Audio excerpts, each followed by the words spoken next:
Did y'all see that news story going on up in Virginia where hundreds of parents have been turning over their children to the state, calling it voluntary termination of parental rights? It's crazy how growing up in the 80s, our parents didn't have that option, especially in the Black community. Did we have disciplinary issues? Yes, we did. We were not perfect children.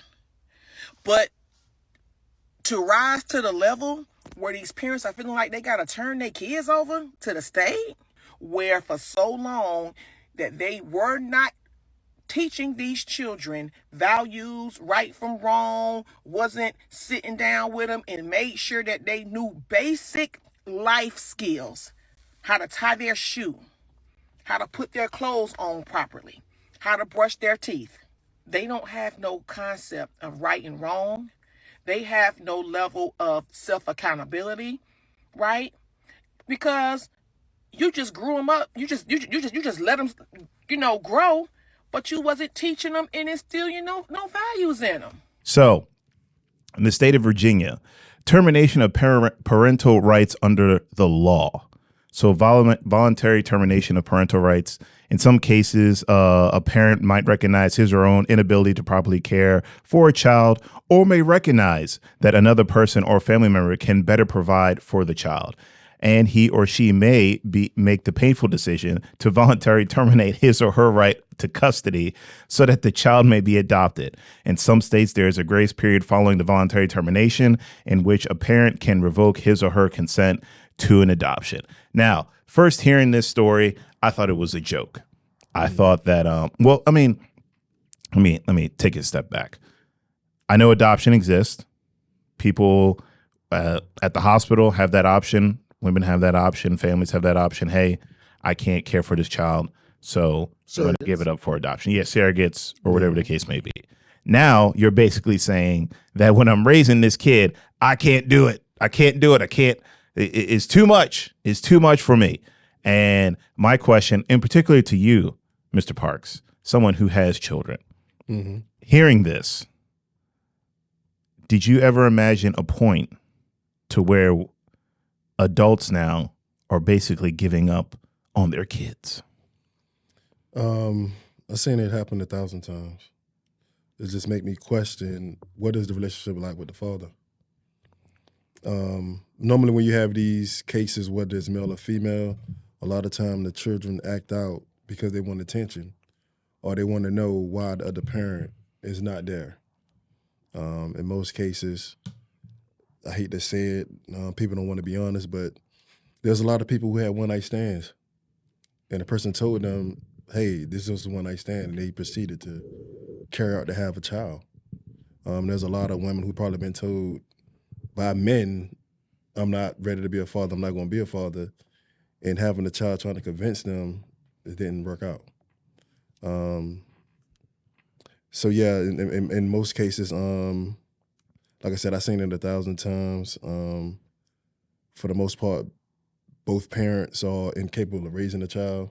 You're talking about drug addiction and so forth. So the state take them over, and normally it's a package deal depending on how many kids it is. But somebody just a volunteer, like I said, once again, we don't know the situation from a lot of these people. I'm quite sure a lot of them probably have multiple fathers. Some of them probably don't. It probably varies, man. But at the end of the day, them children going there, for some, it could be a rescue. For some, ain't no telling. But yeah, I'm not shocked by this. I've seen it happen 1,000 times. It's more popular now. You're starting to see it through social media, and I'm quite sure for this next generation, mainly, like she said, don't nobody want to teach. You have to be a teacher. You have to be a nurturer, and a lot of them are so concentrated on themselves and their lives and trying to figure things out. Now that their children here, it's nothing. You know what I'm saying? Everyone wants to have a kid, but nobody wants to be a parent. Yes. Not only that, some people just think by having a child, they're going to, well, when I get a child, I'm going to feel love. Some people, we're constantly chasing something like, what's the next thing? All right, you know what? Well, I'm going to confine this child, and this child's going to give me everything I wanted when it comes to love, and you have a child and boom. the child turned 2, 3, 4, 5, and 6, and you still missing that feeling, so you go have another one. And then the new child is causing you to neglect the child that you already had. It's like you just keep chasing something. So living vicariously through your child. Yeah, or you're using children as a form of fixing you since you're incomplete when it comes to happiness. You think about having children is going to make you happy. And you're not taking the whole thing in consideration by bringing another life into the world, knowing, there's responsibilities and obligations you have to take care of now. A lot of women don't understand. A lot of women give up their careers, their goals, a lot of things when it comes to children. That's a whole nother topic. But for the most part, when you have them, you just don't have the liberty to get up and go around the corner no more. You need a support system. A lot of people do not have that. And for the ones who do, they burn them out. Your parents not raising your children, that's your job. Now, if you need help, you need a break mentally, then, hey, we'll watch them, but it's not our responsibility. Right. It's yours. It's your child. Yeah. I think a lot of it comes down to our demographics having children at a younger age and then being of the mindset to where instead of, like you said, wanting to teach or raise our children, they want to be their children's friend. With social media, I think it has that demographic of parents. Like when you got grandmothers in their 30s now, you know what I mean? 30s and 40s, it's like, wow. And then they're trying to keep up with the times. So they still outside. Yeah, still outside and, making these types of moves. It's, especially when it comes to them trying to stay in the know, and there is that limited level of unfulfillment that goes with it to where they still want to accomplish goals and not be in a position to raise child. So this thing to where you can voluntarily surrender your children, I just remember like back in the olden days, it was put them in a basket, put them on a church step or something like that and hope that the church can, I guess, care for them now. But it's crazy. They also have these boxes now to where the fire department. Yeah, the fire department just come to where in. you can put them in a safe box and things like that. So the access for people to do this now with infants, it is mind blowing. And I just think there needs to be services to help raise children as far as like community centers and daycares and things like that. We I think a lot of just here in Baltimore alone, there were so many state-funded programs when it came to like casinos and stuff. Oh, we're going to give youth programs and do this and do that, and then it never happened. Where's that money gone? Yeah. So yeah, it's just it is concerning when you see this level of social norms change when it comes to raising children and the ability to surrender them. On the flip side of that, there's a movement going on with no contact with their parents, and I feel as though, this with parenting that they can't do it anymore, so they're handing it over. But then now you have children who can't deal with their parents anymore, so they just completely avoid them, no contact. And majority of the stories that I've seen with the children is, I tried to make it work with the parent. I did everything I could. It wasn't just like one day I woke up, I'm like, yeah, I'm not talking to my parent. Like, it's an accumulation of things that happen. And then from there, then it was like, okay, I can't talk to this parent anymore. My parent will not see their grandchildren. They will not see me. If there's any family event or function, I will not be there. If you're going to be there, and that's going on. And I think right now we're on extremes of the pendulum. Like there's no happy medium going on, no balance. And I'm trying to figure out how and where did this start? And it's funny you said that, because a child who acts like that could easily be a child in this particular situation where you give me up and then I become an adult and I figure things out and I get my life together, and now I don't want to be around you. Right. Because you gave me up, and yet there's other siblings that you probably kept. You see what I'm saying? A lot of the people who I talk to from day to day, especially older people who don't want to deal with their parents, whether it's male or female, a lot of times it's hard to confront them about issues that was traumatizing, because everybody want to quote unquote be, oh, I was the best parent ever and I did my job. And now here you are explaining them things as you was growing up, and they try to deflect it. They don't want to take accountability. And so now we got to keep brushing this stuff under the rug that was very traumatizing as a child growing up, and I refuse to do that, let alone I refuse to allow you to skip past me and then try to make up for it raising my kids. You get what I'm saying? Mm-hmm. So we deal with that a lot, especially in our community, man. It's very crazy. But I feel like this is why we need more mentors. You know, when a parent is going through too much, the family don't want to get involved, the child father don't want to get involved, then maybe we should have mentors to help guide them in the right direction, which in some cases it works only depending upon how open the parent is going to be. Because one thing I noticed is when you helping somebody with their child, believe it or not, when it's time for you to do things in your hands, they try to take it back. Right.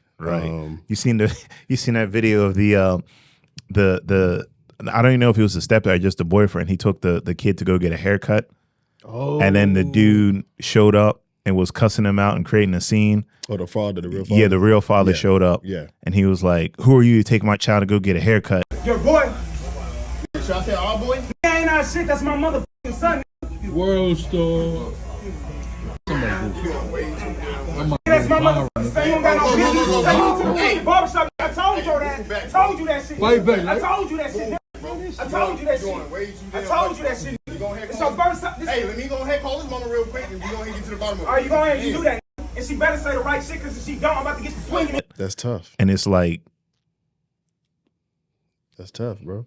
Like, that's tough, bro. But to be ready to fight him, though, that was crazy. He was ready to fight. Yeah, because, I mean, you know, if I'm in a situation where I insert myself where I'm dating a woman who has a child, and whether the father is absent or he's in and out, I have to take in consideration what I'm getting involved in. And this is one of the primary reasons why a lot of men don't date women who have children, because you get in these type of situations. It's not that you're a horrible person and things like that. It's just a simple fact of, if I'm a man and I know what I'm bringing to the table, I want less stress as possible. And so now that I know that you do have a child, and I know that comes with the package, me being involved in this child life, doing everything that I can with a father that's in and out, is going to cause chaos. Like, prime example, a lot of men not ready for these type of conversations as it pertains to, what if you are raising a child and the father's not active, and then when it's time for the child to marry, she said, "I want my father to walk me down the aisle, not you." right. Right. Like, somebody would take that personal. Right. Or get upset. Yeah. This man wasn't here. Right. The whole time. But tell me why my stepdaughter proceeds to stand up and announce that her real daddy is giving her away at the wedding. What? The wedding that I'm paying for, in my house, the daddy don't do nothing for you, is giving you away? But once again, we don't talk about these conversations enough. We're talking about 50-50 and all this other stuff. Right. We're not talking I am the table. Yeah, we're not talking about the real issues when it comes to these things. If I am a stepfather or a boyfriend or whatever, and I'm dealing with one who has a child, and you give me the child, I take the child to get a haircut, at this point, I'm responsible. So I don't know the back history with you and the father. I don't know everything that you all have been through, but I really just can't get a child up to the father because, it's on my watch. Like, I got to bring this child back to the mother. So God forbid something happened, then here I am, guilty conscious, couldn't avoid. But like I said, those are very touchy topics. You get what I'm saying? Because as a father, it's like, you're not finna deny me my child, bro. Right. I'm taking my child. Right. So those situations is one of those things where you don't know what you would have did unless you was in it. But it's very tough to actually be in, and it requires a great level of patience. And to that point, here we go. You women that are watching this, you be in those situations. Oh, I found him.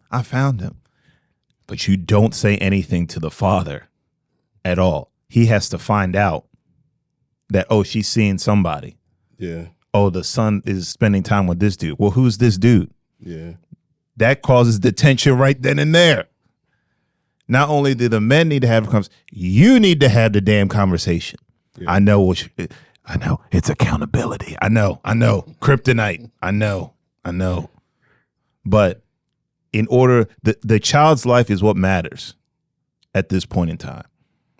Like yours can get better, yeah, but you had your chance. Okay, you had it. But I think it's incumbent upon women as well in those situations. You two need to have that conversation. Hey, I'm seeing somebody. Yeah. This is what he's doing. for our child because you don't want to do it. But I'm just letting you know don't cause any trouble. Now, how that goes, I don't know.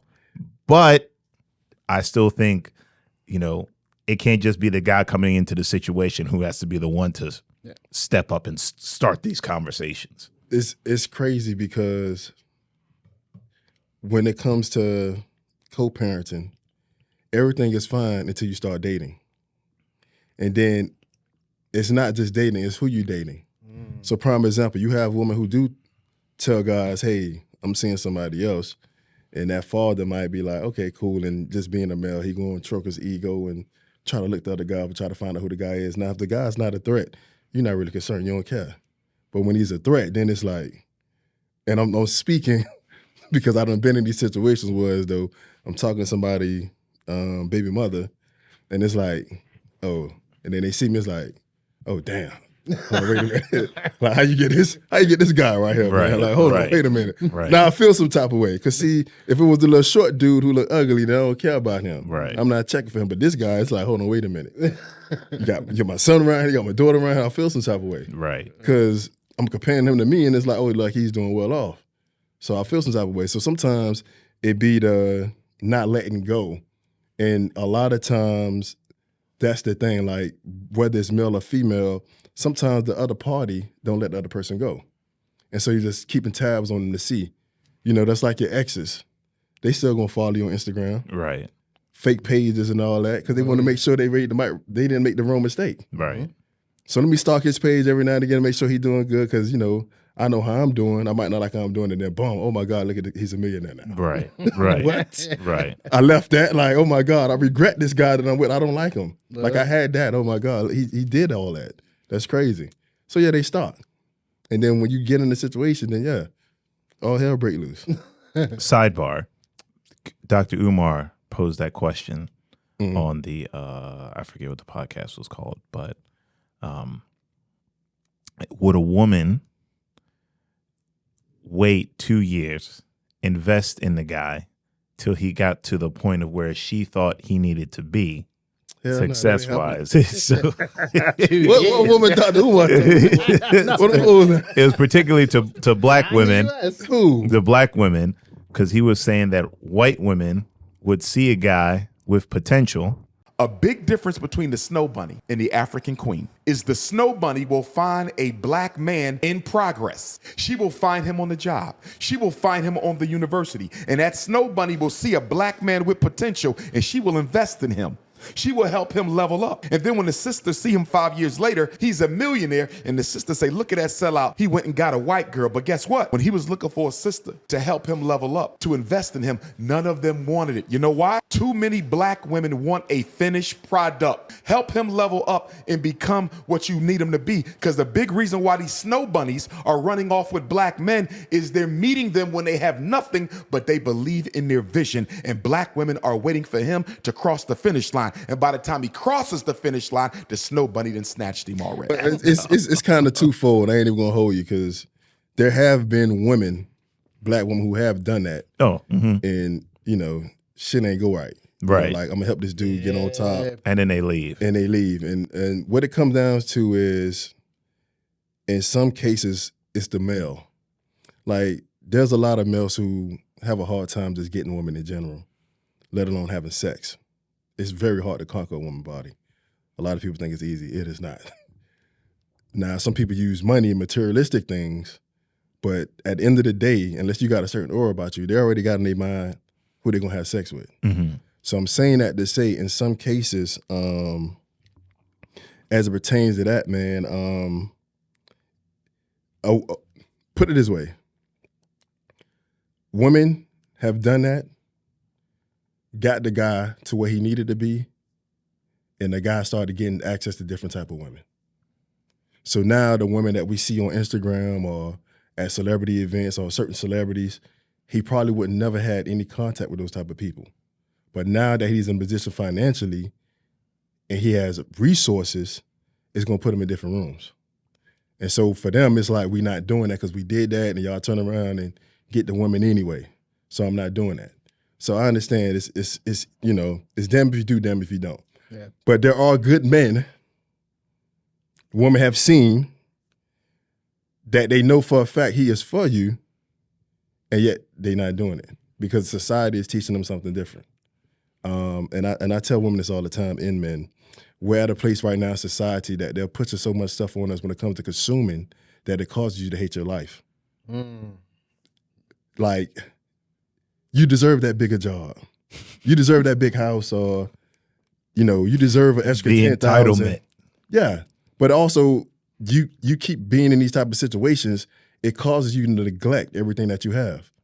You see what I'm saying? So, like, for somebody who got a car that's paid off that can save money, it's like, well, why don't just get the Tesla truck? Why? Why? So people can stop me every time I'm driving. Right. You see what I'm saying? Exactly. And so that's the same thing with women, like, and guys. Like, we find ourselves through the social media, we always fail to realize there is a process to everything, and we want it right now.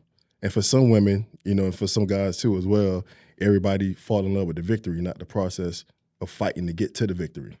Like, there's certain things that you're not going to accomplish until you're going through a certain enough test, I believe, so that way when you get the blessing, it's not a curse. Mm-hmm. You know how many women say, oh man, I want a car in the house. They got a car in the house and they miserable. It wasn't the car in the house. You got those things, you still not happy. Something deeper. So it's something deeper. I just, you know how many people prayed like, oh, I can't wait till I make $4,000 a month. I just need to make Now you're making $4,000 a month and it's a problem. Right. You see what I'm saying? Now I need to make 10,000. It's not going to be the 10,000. So it's eternal stuff that we go through that we don't never face, and we bring it in relationships. We bring it through our day to day, and in some cases, like I said, this is one of the main ones because this is what society is pushing. Like, as if you're not going to go through things. Everybody's not going to be a millionaire overnight. It's a process. For guys, for some of us, it's when you get in your like 40s, late 40s, 50s, 60s, because you've been through enough life experiences. You know how to deal with people.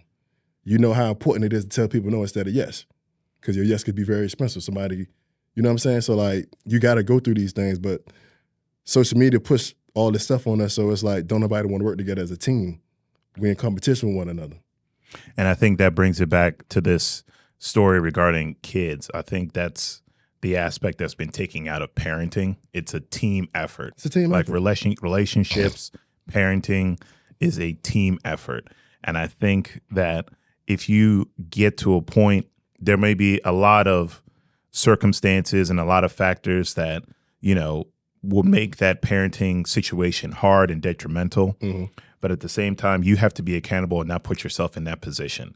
And I think that that's people are willing to do things and thinking that the consequences aren't going to be as bad as they are. And then when they are, they get upset. Like, how could this have happened? Yeah. Well, you made that decision. Yeah. So, and you could have prevented it from jump. But you decided not to because, again, you got that immediate satisfaction. You're in the moment and you thought, this is great right now. But what about afterwards? Delusional. Yeah. What about afterwards? Yeah. This man has 3 different baby mamas. You the 4th. You thought he was going to change? Right. He wasn't taking care of the other kids. Right. He chose that as if your thing that good and gushy. Like, I'm just going to change. Bro, it didn't change. But this is what's going on. These are some of the cases, though. Right. Like, you're having kids by people, and that's what we need to tell people. Like, man, it is very, especially if you're listening, man, all the people that's listening out, it is very important, especially as men and women. The 2 important decisions you're going to make in your life is who you have kids by, who you marry. That is very important. That don't get talked about enough. And this is why we are in some of these situations. You got people who enjoy sex so much that children came from out of that when it shouldn't have been. Right. It should have been, I hit you, you hit me, whatever, whatever. Now we having kids. And now the kids are here. And for the ones who are not like that, there are some women who look good or some men who look good. They have no idea, no clue when it comes to teaching. And like she said, instead of growing, people just think, okay, like you said, I'm going to feed you. We're going to take nice pictures on Thanksgiving, Christmas, and I'm going to make sure you got the fly stuff on. Not teaching these kids nothing. Nothing. No. They don't know nothing. And I think it also comes down to, like we've been saying here, the accountability of our actions and then communication. Mm-hmm. Being able to communicate, but then it also comes to the content and social media and things we're absorbing. Now that I'm thinking about how we're talking right now, if you look at all the shows back in the day, Family Matters, Fresh Prince, Good Time, it was all the core family. Mm-hmm. No matter what they went through, they had these, even what was it, oh my gosh, I can't think. Gary Coleman, the adoptive family. Oh yeah. Oh my gosh. But I mean, even Will Smith, her situation with Fresh Prince of Bel-Air, he got adopted. Yeah. That for sure. Different strokes. Goodness gracious. Yeah. But yeah, even adoptive situations, you know what I mean? It showed at the end of the day, no matter what our differences or circumstances, there was accountability, tough conversations, and communication. And I think that's just a foundation of where we need to get back to when it comes to the norms. People don't like confrontation face to face, but digitally, oh yeah, I got something for you. That's what sells. F you, Gary. F you. That's what F you, sells. Trev. though. Yeah. No. Yeah. Negativity always sells. Something positive, don't nobody want to hear. It's a sad thing. But let us know what you think in the comment section down below. Do you agree or you don't agree? Let us know your thoughts.